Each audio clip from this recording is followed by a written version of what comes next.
All right, we'll go ahead and get started. Just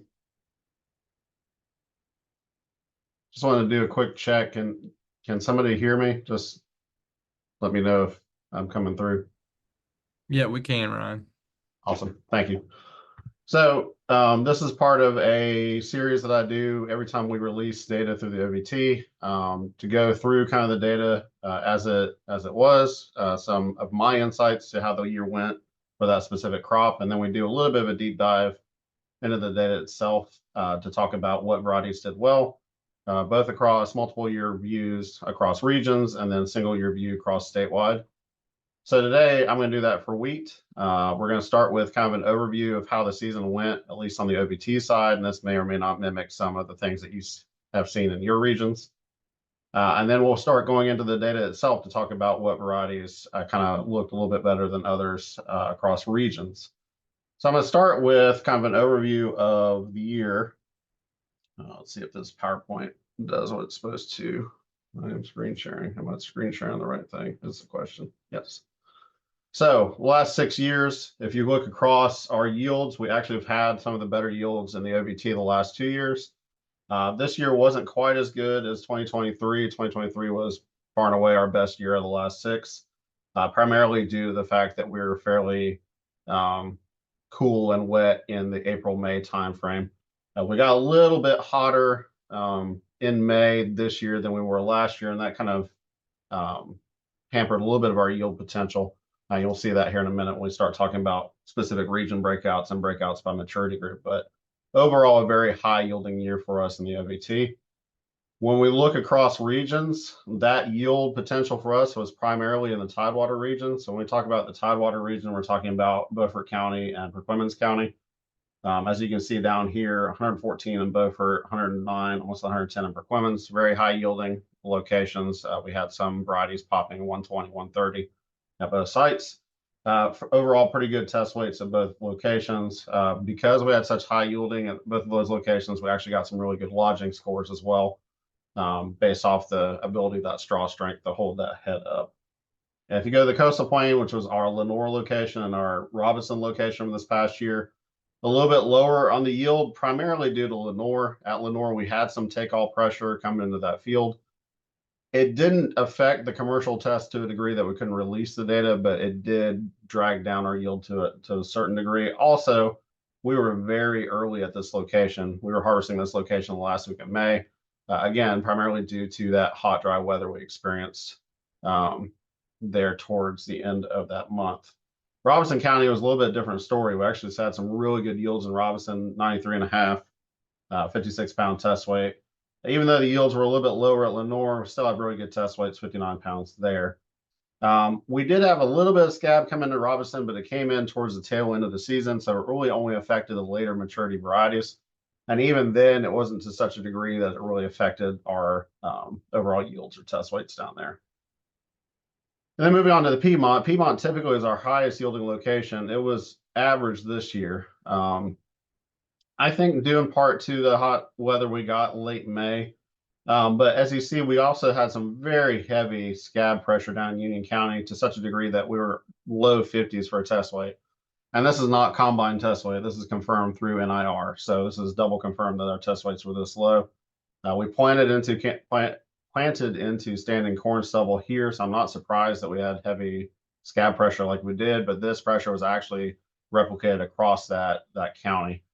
So a bit lower yields because of that down there. Person County, which is just north of Raleigh here, a little bit better yields, really good test weights there. Rowan, on average, not too bad, but a little bit off of what we'd expect for both of those locations. So overall, excellent yielding year, just a little bit of a drag in the Piedmont, primarily due to scab in Union County. And then I think we did have some pressure from that late season hot, dry weather in May. And we'll see that here in a minute. If we start looking at, so we talk about varieties in terms of early, medium, and late. We've talked a lot over the last couple of years about how we're trying to change that description into more of a numerical description, like we see in maturity groups for soybeans, or if we see in relative maturity for corn. So we're actually taking notes and recording the growing degree units it takes for a variety to get to 50% heading. And that allows us to assign a maturity value for that variety in terms of GDUs. And so that's what I'm showing here on this screen. We're looking at yield on the y-axis and then GDU values of 50% heading on the x-axis. The earlier varieties are going to be in that 2250 to 2300 GDUs. The later varieties are going to be in that 2700. Okay, so that's the orientation for the screen itself. The dots you're seeing here, the red ones are the Tidewater, and all I've done is just I've graphed the maturity of a variety based off its yield, and we're looking at if there was an effect of maturity on the yield itself. So red dots are the Tidewater, purple dots are Piedmont, green dots are Coastal Plain. You can see Coastal Plain and Piedmont are fairly well clustered together based off of the fact that they had some similar pressures. Tidewater a little bit higher overall. These solid lines you're seeing is it's a trend line that we're associating with that data. The question we're asking is there a trend from high to low, or is there a trend at all, and how this data sorts out based off of GDUs? And because you can see in the Tidewater, you start off here at an average just under 120 bushel on early varieties, and you end up around 107, 108 bushel. So you end up with about a 10 bushel difference from early to late. Similar patterns you see in the Coastal Plain. It's a little bit hard to see because of the clustering, but this green line, a little bit higher, almost 88 bushels on average for the early varieties, down to about 76, 77 bushel on average for the late varieties. So again, about 8 to 10 bushel decrease. We expect to see that. Where we don't have early cold weather or we have freeze, we would expect to see the early varieties do well. And in fact, if you look at our last freezing dates in both of these regions, the last freezing date was all the way back in February. We didn't have any freezing weather that we recorded at our locations. Obviously, there was freezing weather in pockets here and there, but our locations, we did not record any freezing temperatures after February for either Tidewater or Coastal Plain. As a result, we see a little bit better yield boost from an early variety compared to a late variety. Obviously, we got hot and dry in May. That did not give the late varieties a chance to really fill out, and that's why you see a little bit of a yield drag on those late varieties compared to the early. Contrast that with the Piedmont. Piedmont is this purple. As you can see, we started about 84, 85. We end about 85, 86. There's really no difference early to late. We were a little bit cooler out in the Piedmont, but I think overall we saw a little bit more of a freeze or a cold weather pressure on the early varieties. If you look at our last freezing date across all our Piedmont locations, they were mid-March. Now, it wasn't enough that it affected us to a large degree, but it was enough that I think it did kind of ding our earlier varieties and keep them from having this negative slope early to late. So my takeaway from this last year, and this is very year by year dependent. Like, don't take this and be like, okay, I'm gonna grow all early varieties next year, because this line for the Tidewater last year was the opposite. It actually went low to high based off the maturity group that we had. It all depends on if we get that freezing weather or freezing temperatures in March. Overall, I think this is a good indication that we need to spread our risk. Like, yes, we should have some varieties that are in this early range to take advantage if we don't have that freezing weather. But we should also have some varieties in this medium and late range of GDUs to make sure that if we do have that early freezing weather, we're able to take advantage of that or mitigate that risk. Or if we have a April, May that stays cool like it did in 2022, then we have an opportunity to gain some yield potential there. Any questions on that? This is the first time I've actually started describing yield by maturity in wheat.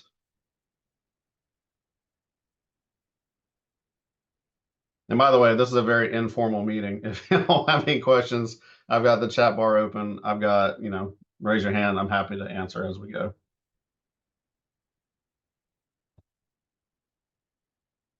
Okay. So let's move on. Let's talk about sources of data for OVT.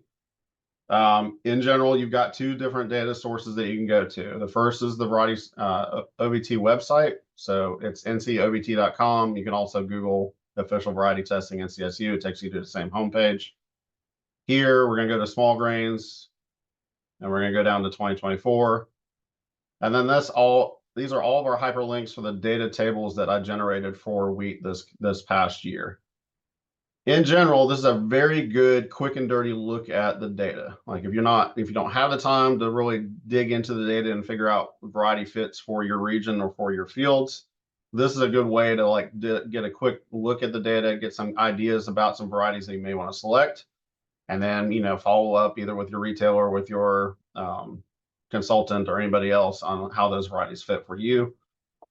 I have yield by location, so across all locations for all commercial wheat. And I split it out yield and agronomics. So agronomics, we have GDU values for all the varieties this past year. We have scab ratings that we generated from the Union County location this past year. And I think we have lodging and we have test weight, of course, associated with that. Yield is just going to be yield across all locations.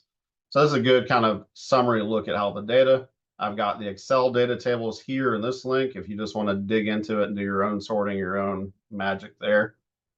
The thing that I'm going to point out to you and the thing that we're going to talk about today are these variety selection tool reports. Okay.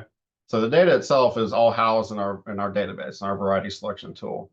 But I generate reports off that variety selection tool based off of things that we've talked about from the previous year. In this case, I'm talking about, varieties that do better than 3% of the trial mean. I want to pull those varieties out based off of different slices, and that's what this is. The things we're going to talk about today, if you get nothing else out of this entire presentation, is that you can go and click on any one of these tables here, and they will give you the exact same selections I'm getting ready to describe to you when we go into the variety selection tool, okay? They give you those exact same list of varieties that we're going to talk about. So if you don't have time to go into the variety selection tool, if you just want something quick and dirty, this is your starting point here. If you want to get a little bit more detailed, but again, don't want to go to variety selection tool, that's your opportunity, particularly for this past year here in the Excel data tables. But that's where the basic data tables exist. It's on the OVT website. Also to mention, I've got experimental wheat data that may or may not be useful to you, particularly if you have growers that are just looking at commercial tests. Also have oat and barley data here is available for those that want to look at those crops. But those are your sources of data for the OVT. This is very similar across different crops. I just want to highlight the fact that these variety selection tool reports are really your go-to if you want a, hey, Ryan, what are the varieties you would look at based off the data from multiple years or from this past year specifically. So that's one data source, is the OVT website. The other one is the variety selection tool. I've got it linked here. I've got it linked here on the sidebar as well. It's ncovt.medius.re. I'm going to just jump to a view within the variety selection tool itself, and then we're going to start working through different variety selection tool scenarios.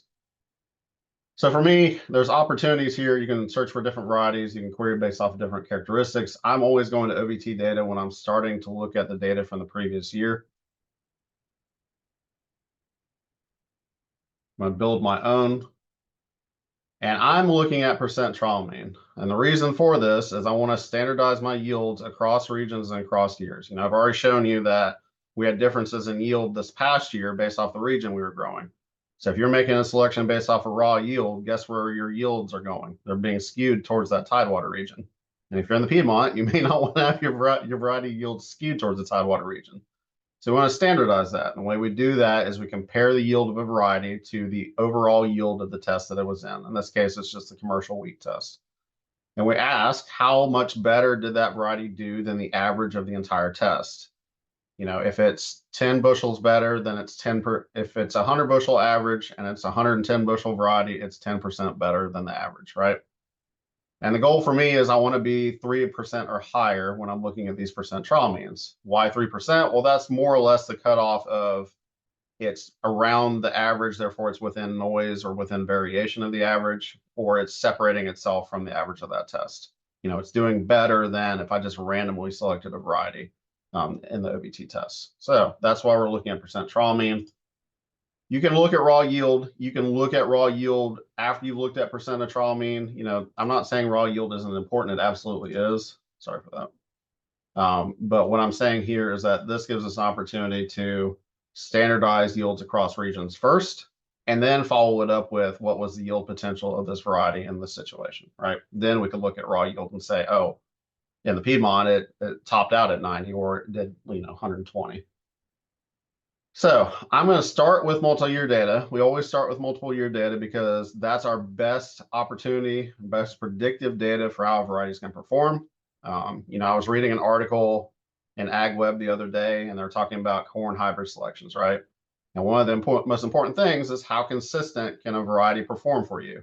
When we're in situations where commodity prices are low, in this case, crop yields are going to be challenging across corn and beans this coming year. We've got to really watch our pennies. And in that case, we need to be very specific about the varieties we're selecting. So we need to pick something that's fairly consistent for us. And consistency for me is measured in how did it do percent trial mean across years, and then how often was it in that percent top yield group, right? So we're going to start with multiple year data. I'm going to filter this. I've got percent trial mean displayed. I'm going to filter this by number of years. You just go to select data field and filter, number of trial years greater than 1. And that's going to take out any of the brand new varieties that we're in, because we're going to pull those in when we start looking at just single year data. I'm going to get rid of this little setup icon so I can maximize my screen space here. As you can see, we're sorted. This is multiple year data here on the right-hand side. We're sorted high to low across the entire state. Because we have enough data, because this is multiple year data, I can actually look at how this performed by a regional view, okay? I won't do that for single year data because we don't have enough data in that situation. But because this is multiple year data, I can look and see how it did based off of different regional looks. So for instance, I want to start with Piedmont. I want to know what did well in the Piedmont across multiple years. I'm going to click on Piedmont twice so that I'm sorting high to low in the Piedmont. And there you see, we see GrowPro 381. That's been a fairly strong variety the last couple of years. Revere 2277, Southern Harvest 9520, Agramax 513, and Cropland 8045. But all of these have done well. We're still 6% above trial mean with Harvey's AP 1991. We don't really get down to that 2 to 3% or that 3% value until we get down here to about USG 3352. But over 2 or 3 years worth of data, and the majority of these are Y is 3, so that's 3 years of data. The majority of these have done really, really well. It's up to you what your slice is from here, whether you want to look at top 5, top 10, top 15. I'd argue that really all the way down to this USG 3352, any of these are fair game when it comes to how they're going to perform. Obviously, as a grower, you're going to look at what the top ones are. So we'll do top 5 just to keep things simple and concatenated. And I'll look at these top 5 here. I can select them. I can take them to compare by clicking this top button. And we can look at, the nice thing about this now is that it's not just based off of percent trial mean. Now I can look at, okay, we knew head scab was a challenge this last year, right? GrowPro 381, we call as an MS for head scab. Revere was an MR. The Southern Harvest 9520 was an MS. Agramax 513 was MR. Cropland was an MR. So we can already make some choices based off of head scab pressure there. We do have powdery mildew and leaf rust ratings for the majority of these from the previous year. And we have some really good Hessian fly ratings from varieties that we're able to get untreated from this previous year. So we have some pretty good agronomic ratings that go along with all these different varieties. Again, there's your percent trial mean. You're going to say, well, wait a minute, Ryan, you're showing me a negative 0.2. Yes, because this is statewide. Okay. Remember, I pulled this from just a Piedmont look. If I go into my trial box and I take out anything that's not Piedmont, let me deselect all. Yes, Piedmont. Let me deselect coastal plain. I'm going to deselect Tidewater. Now you see all these are back up. This is the power of looking at this regionally, right? I'm going to put everything back to statewide. Would you have pulled Revere 2277 out at a negative 0.2% statewide? No. But you pull it out because it did really, really well in the Piedmont region, right? We've found a variety that we wouldn't have necessarily looked at because it didn't do well statewide. It has a very specific fit to the Piedmont region. Same for the Southern Harvest line. It's negative 0.5% of trial mean across statewide. If I take out anything that's not Piedmont, it's all the way up to 7.8%. So it has a very specific Piedmont fit. And that's the power of looking at this data through the variety selection tool, is that we can make those views very specific to the region that we're looking at eventually I hope one day we'll get to soil type levels of looking.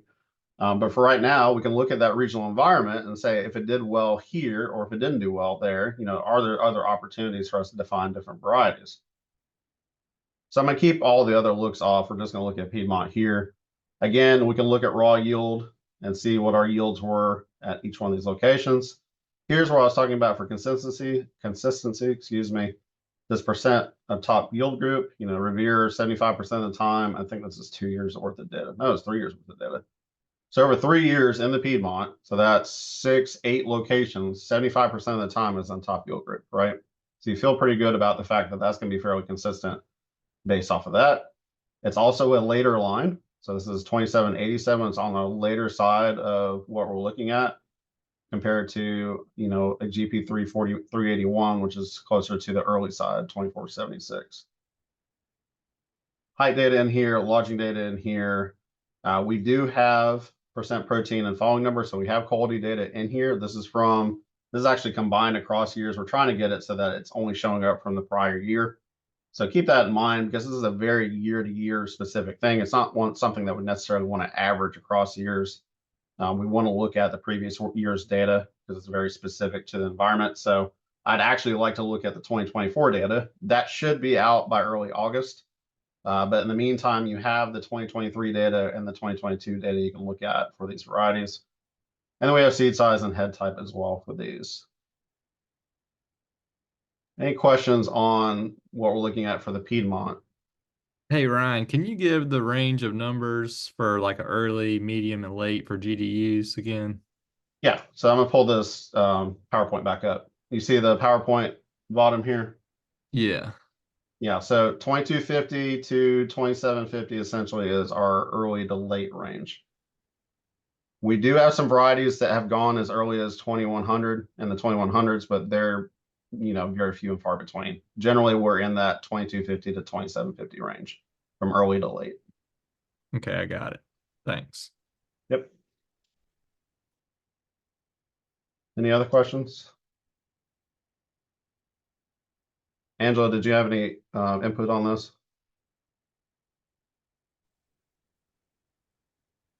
No, this looks good. Is this just the 2024 data though, correct? Yes, this is just 2024. It would be interesting to see what this looks like across years and maybe parsed out by some other parameters. Yeah, again, this is a very single year slice look. I'm almost certain that the Tidewater line will flatten back out, but we have enough data, at least across the last 3 years, that we can put together kind of a overall view of how these performed across maturity groups. Yes, Mac. So, Ron, what do you contribute to the large yield gap between the Tidewater and then dropping down to the coastal plain Piedmont? Honestly, in my opinion, heat. I think I have the weather data, so I can do a deep dive to confirm this. But I think, the difference is heat and dry weather. Angela, what do you think?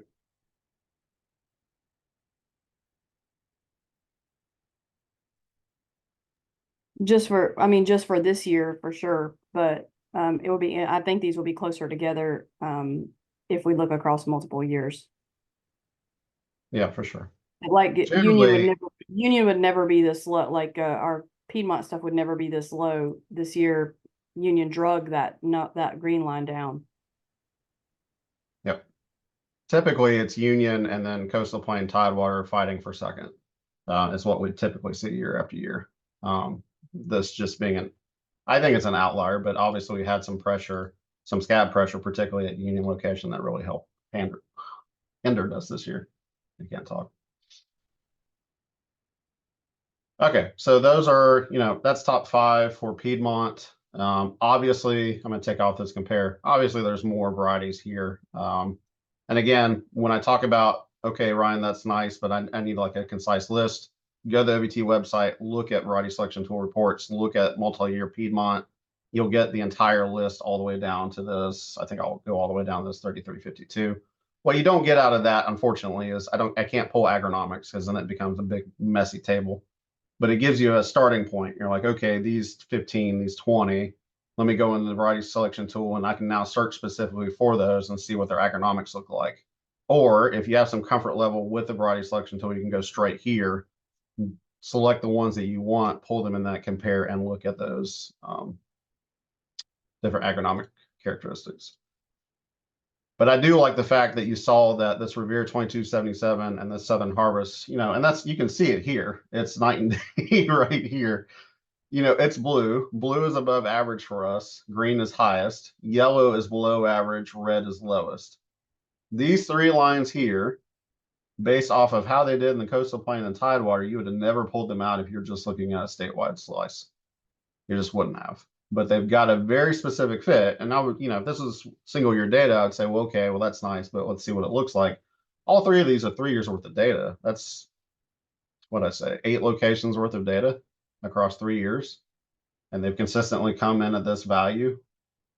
So I feel pretty good about, this is kind of that diamond in the rough, right? This is the ones that you're not necessarily looking for, but are good opportunities if you're in these regions that don't quite fit in the coastal plain and don't quite fit in the Tidewater region. So I've done Piedmont. Let's do coastal plain real quick. Double click that to get high to low. Again, you're seeing a little bit different view now. This top line, this USG 3118 it's an early line. It's been a very high yielding, high performer. For us, the last 3 years, I think we've tested it 4 or 5 years, and it's done fairly well over the entire time. The issue with it is it doesn't fit in the Piedmont. It's just too early. And what we found in general, and this is a very general statement, earlier lines in the Piedmont just don't perform as well as those medium and later lines. And you saw that with the scatter plot I showed earlier. Probably because of some earlier, freeze situations that we're not capturing, but just in data wise, it's just not doing as well. 3451, Harvey's AP 2000. This is one of Paul Murphy's lines, so it's not commercially available. It needs to be licensed out. We've kept it in the commercial test. And then 2 AGS lines. And again, here's an example of, okay, 10.3% of trial mean, 8.8% of trial mean. You would not have picked it out in the statewide look because it's below average statewide. Doesn't really do well. I mean, this 4043 was almost 3% in the Tidewater, so it's not doing too bad, but its real specific fit is right there in coastal plain soils. So those sandy coastal plain soils, you have these 2 AGS lines that really have some good fits. And then all the way down. On this one, I think you've got almost 20, I think, if I remember right, on the coastal plain that you have all the way down to 3% of trial mean. Again, I'll do top 5 just to keep things consistent or concise. You can do as many as you want. Typically I look at anywhere from 8 to 10 if I'm doing an initial search, and then I can start whittling it down based off the agronomics. We're making our initial selection here based off of yield. From here, we want to make sure that the agronomics are fitting for, the concerns for our growers. So we talked about scav and the Piedmont. That may or may not be an issue or a major concern for growers in the coastal plain. I'm going to go ahead and take off everything that's not coastal plain just so we can keep the data consistent. That may or may not be a consideration. Obviously, you've got some MSSs for head scab between these 2 SG lines. You got some MRs here on the rest of them. Relief rust may be a more important consideration for those growers in the coastal plain. They've got some good selections here for relief rust. They're all R or MR. Same for powdery mildew. You've got some really good leaf rust. Hessian fly for sure is going to be a consideration for growers in that coastal plain environment. We don't have ratings obviously for everything, but we've got some R's for these 2 USG lines, S on this Harvey's AP 2000, and then R on this AGS 4043. Moving down, test weights are fairly good, maybe a little bit lower on this Harvey's line. Consistency, we're 40%. It falls off a little bit once you get to this 4043. It actually didn't hit top yield group. It just was consistent as far as yield goes across those 3 years. And then you have your GDUs here. Note that you don't really see a lot of later GDUs, at least in these top 5. You may pull them out once we get further down that list. But those top 5s are all in the 2400. So remember, our earliest is around 2250 to 23. So we're in that kind of early medium, early situation for those. Any questions on the coastal plain poll for multi-year?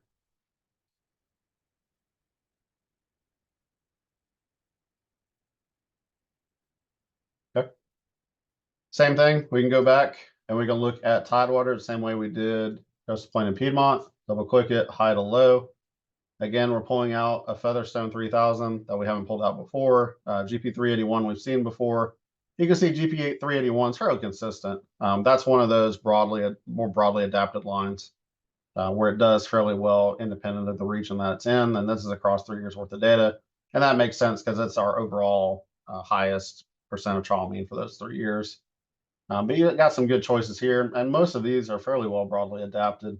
You do have some that fall off a little bit in the Piedmont. Again, those are probably our earlier lines, but we can take a look. Let me do a quick top 5 of these. We'll compare them.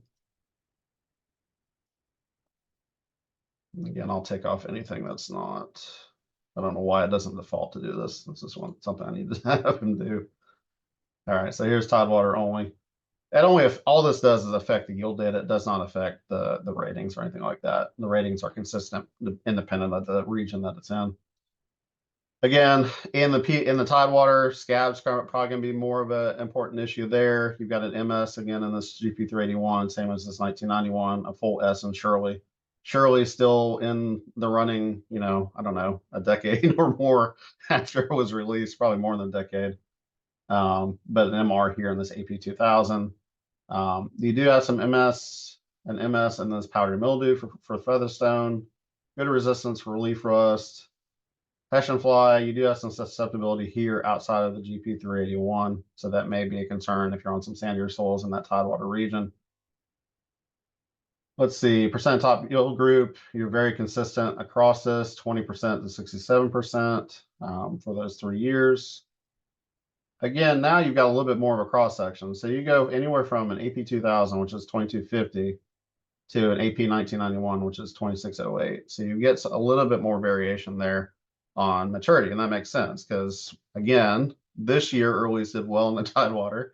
Last year, the opposite was true. Laters did well in the Tidewater. So you get some variation there based off the yield environment that we experience, particularly the cold temperatures that we have in March. This is a good example of where spreading your risk would be really important. I would love to pick a 2200 to a 2300 as an option. I'd love to pick a 2500 to a 2600 as an option, and maybe a 2400 to throw in there, right? So I can capture my early, my medium, and my late, and then I'm ready to go independent of what the weather throws at me that coming year. Again, we do have quality metrics on majority of these. I don't know why. I know we have quality metrics on Featherstone, so I don't know where that number's at, but we have quality metrics. These are old, these are average. They do not look at them on an average. When that 2024 quality data comes out, I will let you all know, and that way you can look at those current values from the previous year. Any questions on Tidewater?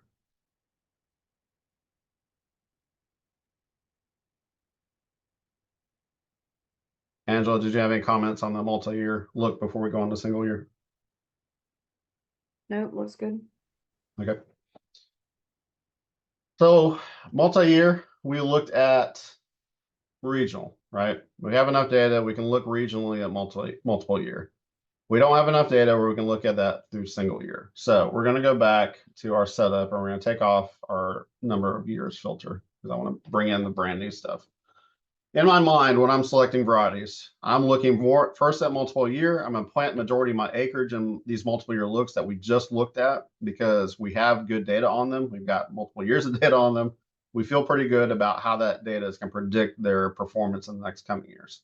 So the majority of my acreage, at least a half to 2/3 is going to go into the multiple year, probably 2/3.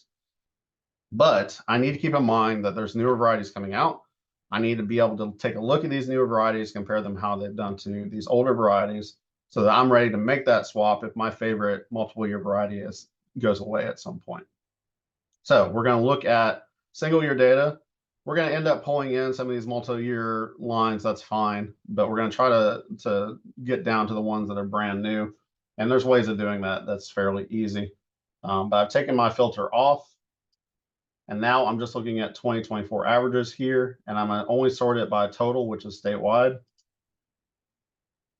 So I'm gonna sort it by total. I'm gonna look statewide. As I'm looking statewide, I'm paying attention to how they performed in my different regions across, right? So for instance, GP 348 did really well, 8.6% trial mean this last year. It is not a brand new variety. It's been in the test for a couple of years now. Did well in Tidewater, did well in Coastal Plain, a little bit below that 3% value in the Piedmont, so I probably focus it on Coastal Plain and Tidewater. It's not a brand new variety. It's been in the test. We would have pulled it out in our Coastal Plain look and our Tidewater look already. So I won't pull it out for this specific situation because I want to just look at these first brand new. A good example of this is Pittman. So this is brand new. Y1 means it's in the test only a single year. Again, good percent trial mean. Did well Coastal Plain and Tidewater. In fact, it was the highest in the Tidewater. It just fell off just a little bit in the Piedmont, but very close to that 3%. USG is a older variety. The GP 543, a newer variety. Really good in the Piedmont. Really good fit in the Piedmont. Fine fit in both the Coastal Plain and Tidewater. You probably would still look at it there.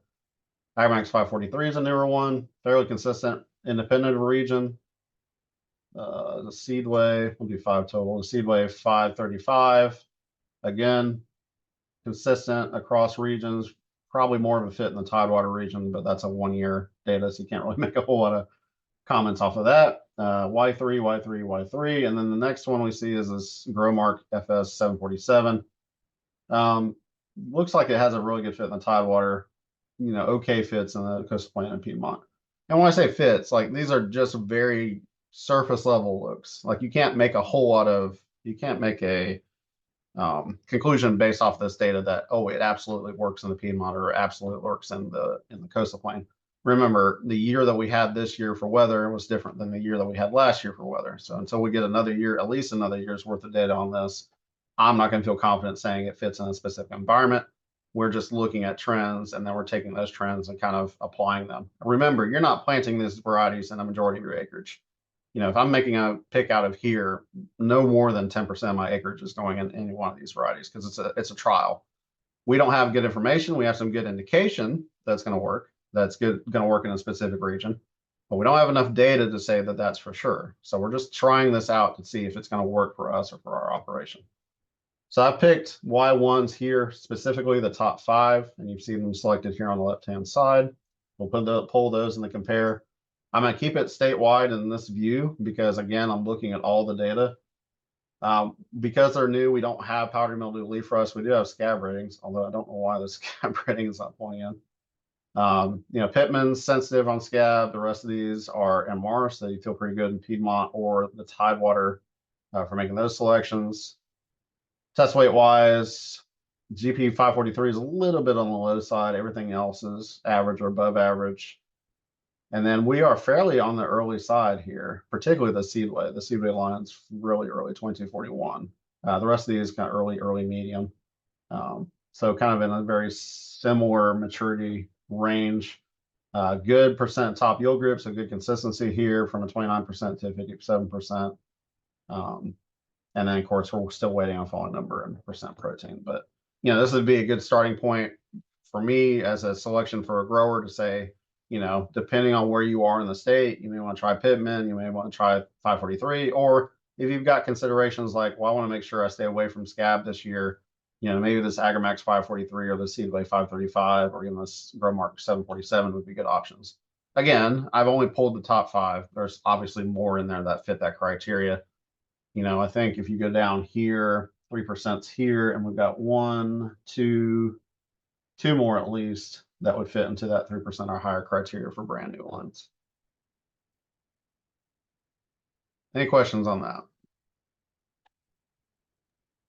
Hey Ryan, I thought I remember from one of your Zooms with corn and beans for 1-year data, you looked at more like a 6% trial mean than 3. Yeah, you can usually I try to be very stringent on the single year data. Like I'm in a prove it to me mode. I'm saying 3% here just to keep things consistent because if I start throwing different numbers out, people get confused. you know, here, if you do 60% or higher, you're only looking at Pittman, right? So I've had to adjust my criteria down a little bit, but both for consistency and to get to a couple more varieties in here. If it were me, I'm looking at least these top 4 that I've marked out because they're still in a good range. You know, 5% higher is still in a good spot. But I am being, it's a good comment, Dylan, because I'm being very stringent when I'm looking at these single year varieties. Gotcha. Any other questions on the single year? Yeah. You know, multiple year data, again, not to beat a dead horse. Multiple year data, I'm 3% or higher. I feel pretty good on regional fits based off of the amount of data we have here. Single year data, it's a prove it to me. You know, if you're a super high flyer, you're going to show up on the single year data. You know, this GP 348, and of course we've had it in the test 3 years, so it's not quite relevant. So Pittman's probably a little bit better relevant. You know, you're 11 and 12% of trial mean in the Coastal Plain Tidewater, and that's not single location. You know, you had 2 locations in the Coastal Plain, you had 2 locations in the Tidewater. I feel pretty good that this is going to be a very good line in those regions. I feel pretty good that I could say to a grower, try this out if you're in the Coastal Plain and Tidewater regions. I probably wouldn't recommend it to a grower in the Piedmont. I'd probably recommend this 543 with the idea that, you know, keep in mind this 543. I think it's, I have to go back and look, whatever its scab rating was, but keep in mind that we want to make sure that it's got a significant enough scab rating to help them for this coming year. So we can make some of those determinations, but we got to be very careful because we can't make any predictive, really any predictive comments based off of single year data.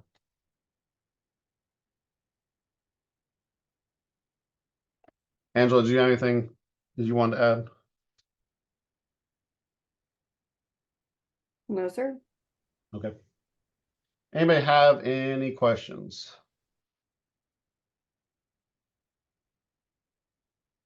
Again, the idea for these data webinars is, hey, what do OVT data look like? Where can I find it? And Ryan, you know, in my mind, Ryan, if you're making variety selections, how are you doing that? So I hope that that's kind of helped you in that space. Obviously, you know, I'm clicking through this variety selection tool very quickly. We've done some trainings in the past. I may do another training just kind of as a refresher. If you have any questions about, you know, specific things within the tool that I did that you're not really sure about, just follow up with me, email me, call me, text me. I'm happy to run through this with you. This, from my mind, is the best way of looking at this data, but I do have those reports on the OVT website. If you just want to print something out for your grower and say, hey, here's the 15 you should look at, here's the 20 you should look at based off the region that you're in. But if you can do a deeper dive within the variety selection tool itself, that will give you the opportunity to pull out those agronomics, those maturity values, you know, test weight, all those things that aren't associated with the tool reports on the OVT website.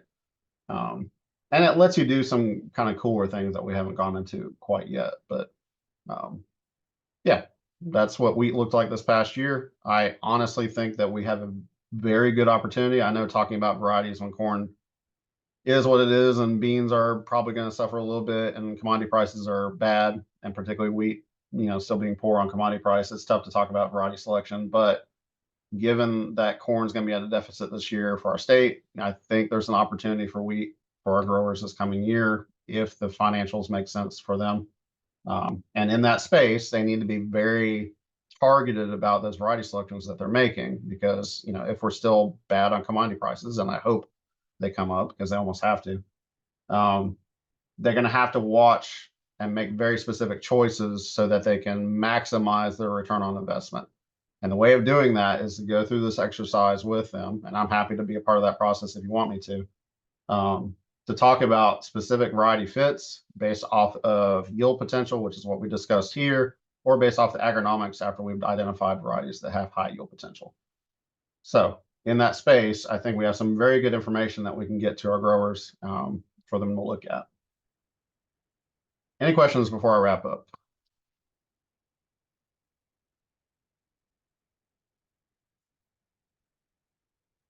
All right.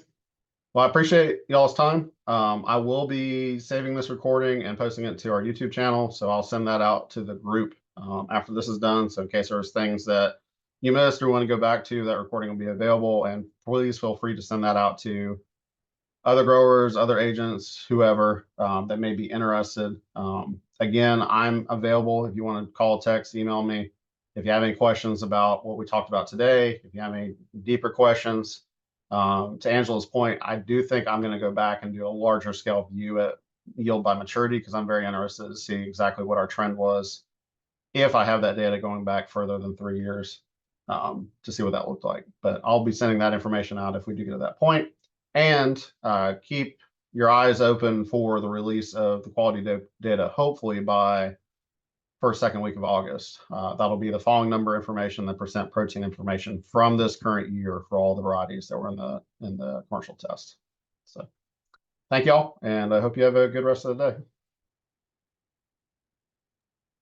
Thanks, Ryan.